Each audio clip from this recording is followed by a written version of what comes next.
are the author of 8 books now? Did I get that number right? Wow. So tell us a little bit about how you decided to start writing books.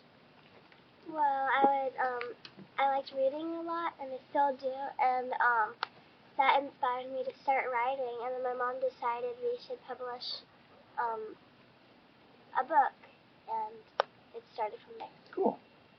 And your first book was Nerwolf and Natalie's The Adventures in Canoe. Is that right? What was the one that came after that? That was the unicorn? The Unicorn and Volcano. Cool.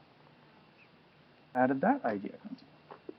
Well, I liked unicorns back then, and I found that a lot of other people like them, so I wrote a sort of comedy book about that. Nice.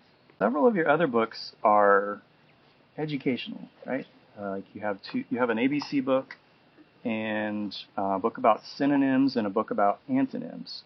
The synonyms and antonyms books, my mom told me I should write them. Oh gosh, my mom told me I should write something like that. So. And the orca books, a daycare that was orca themed wanted me to write some books for them. So. A daycare that's orca themed. That's cool. I'm kind of curious about that, if orcas were just an animal you liked, or if there was a particular reason they were orca themed. What is your favorite animal? Do you have one? I don't have one. I like them all. Yeah. Are there any animals you don't like? No. What's your favorite part about writing? Everything. I like how you can just let your imagination run wild. You can kind of express yourself. Do you have new ideas that aren't books yet? I actually have a lot of notebooks I've been writing stories in and everything. I don't know if they're going to get published, but I hope they do. How many stories are in your notebooks? A lot. A lot. I know this is kind of a tough question to answer on the spot, but of all the books, is there one that you're most proud of? All of them? Yeah. I mean, I like them all. Yeah. Don't really have a favorite. If somebody was only going to get one of your books, which one would you tell them to get? I would say maybe my last one, the poem of Kiki the Irish Water Spaniel. Yeah. What about the holiday book? What about Star by Night? That was my third book. Did you have the idea around the holidays? I've sort of been thinking about making books for each holiday, but I don't know if that's actually gonna turn out like that. But stuff. Are they all going to be about different characters, or about the characters from Star by Night? I haven't worked that part out yet. So I don't know. If you did decide to go with the holiday idea, what do you think is the first holiday you would go for, besides Christmas? I might do maybe New Year's Day. What age were you when you first started writing books? I started writing, I think, around 3, and I made a draft for my first book when I was 5 or 6, and it got published when I was 7, I think. That's awesome. That's awesome. And you have been going to schools and talking to kids about being an author, right? Mm-hmm. What's that like? Well, I've always sort of nervous at the start, and then I just sort of get used to it pretty fast. Yeah. Some of those kids all 700 is what he's trying to tell me. Really? Oh my god. Oh my goodness. So how do you prepare for something like that? How do you? I don't exactly prepare. It's sort of like sometimes my parents ask me questions to get me to get a fast answer to them. Mm-hmm. So that's part of it, but sometimes. What are your favorite books to read? I like magic, fantasy, what is it? Mystery, action. Cool. Do you have a favorite book of all time that isn't one of your own? Click here to start. Okay. Cool. What other hobbies do you have besides writing? Reading, of course. I like drawing, coloring, singing, dancing. Some of my books have morals at the end, the overall theme of the story, sort of.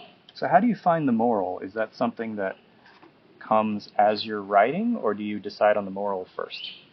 Well, for my first book, I was this has a lot of compassionate stuff in it, so I decided to put that in to like sort of teach kids how to be like that, like be good technically. That's cool. Do you have ideas about kinds of books you want to write when you're older? Or will it be very similar to what you write now? It might be similar. My mom said I can publish a chapter book when I graduate, like an English class or something, is what she said. What do you think it would be about? I could do like a collection book, or they could just be like normal chapter books with one story.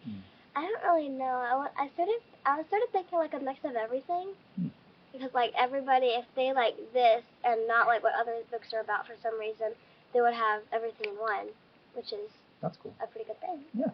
Nice. Can you tell us a little bit about your dog, Coco?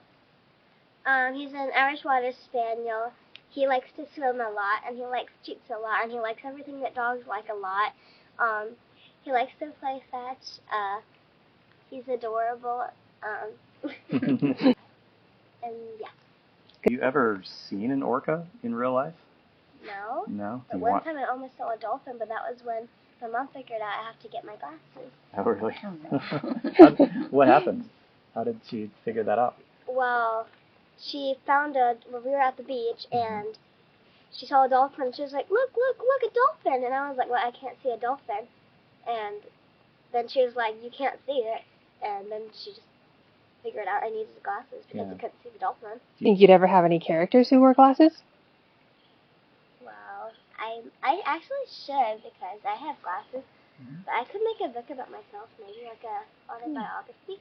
I think I'd like that a lot. That would be cool. What do you think you would put in it besides, hello, my name's Kyra, and I'm cool, and I'm an author? Well, I would have like some of the important people in my life in it, like you three and my parents, my friends, everything. Cool. Have you read from your books in front of a crowd, like doing readings, things like that? Well, one time in my school, I had to go in front of, I think it was a first grade class, to read to them, and a lot of my friends from first grade were in it, which was lucky because it made me feel better. I had to read my book aloud, taking turns with the teacher, because I was like, I can't do this. Which book was that? That was the poem of Kiki, the Irish Water Spaniel. Oh, okay. So you've been to schools and you've been to churches. Are there other places that you've gone as an author, or places you'd like to go? Well, no, but I don't really care where I go. I just go there. What do you think is the hardest part about writing? Grammar. Sometimes you feel like you have the correct grammar, and then you use Grammarly or something, and it's like, you got this wrong, you got this wrong, you got this wrong. And you're like, are you sure about that? I know what you mean. Sometimes it tells me to take commas out that I don't think should be taken out, or that a comma belongs somewhere that I don't think it does.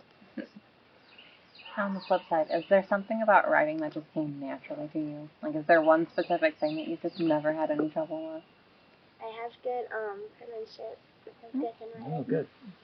I have a big imagination that sort of goes into writing. So you always write by hand instead of like Sometimes a computer? I type. Yeah. I usually type and write, so I do both things. Okay, cool. But if I'm writing, I have to write it on paper, and then I lose that at some point. Yeah. What would you say to other kids who are maybe thinking of taking up writing? I would tell them to read a lot, so they can get ideas from other authors. You can mix all their ideas up maybe, and then you'll have a story. You can get a big imagination, practice your handwriting, how you express yourself in it. How do you work on your imagination? Is it like a muscle that you can work out? It just comes naturally, sort of. Really? Or it comes from reading. Yeah. Either one of those, or both. Hey, well, thank you for sitting with us today. Yeah, thank you. Thank you very much, Kyra. You're welcome.